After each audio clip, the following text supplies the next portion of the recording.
ઓછા ખર્ચે આપણી કન્યા કે આપણો છોકરો કેવી રીતે પરણે એની ચિંતા કરવી, આપણો સમાજ કેવી રીતે જળ જંગલ જમીનને સાચવી અને કેવી રીતે એને પગ પર થઈ શકે, સરકારની વિવિધ યોજનાઓ કેવી રીતે મેળવી શકે, આપણે શિક્ષણમાં પણ બહુ પછાત છીએ, શિક્ષણ કેવી રીતે મેળવે, વધુમાં વધુ શિક્ષણ મેળવે અને આપણા સમાજમાંથી કોઈ પોલીસમેન બને, કોઈ ડોક્ટર બને, કોઈ ક્લાસ 1 અધિકારી પણ બની જાય તો એ સારામાં સારી બાબત.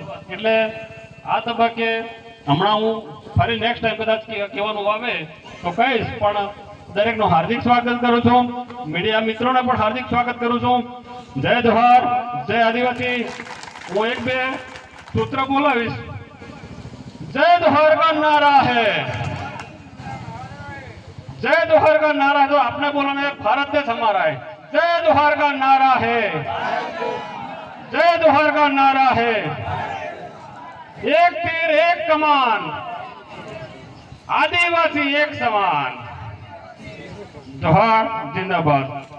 जोरिया परमेश्वरनी, रूपसिंह नायकनी, अरे रूपसिंह नायकनी, रूपसिंह राजाकनी, गोलालिया नायकनी, भाईजी बारिया अपनी वच्चे आ 5 જે 4 આપણા નાયક સમાજના આગેવાનો હતા જાંબુગોડામાં, અને એમનો એક સલાહકાર મારા જેવો ભીલ સમુદાયનો નહોતો, પણ એ ઓબીસી સમુદાયમાંથી ભાઈજી બારિયા હતું.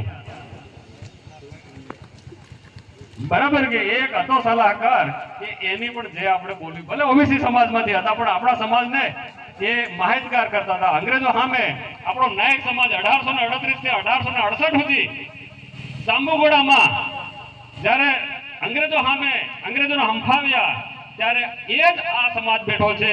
આપણે આજુબાજુના કોઈને પણ આજે હંફાવી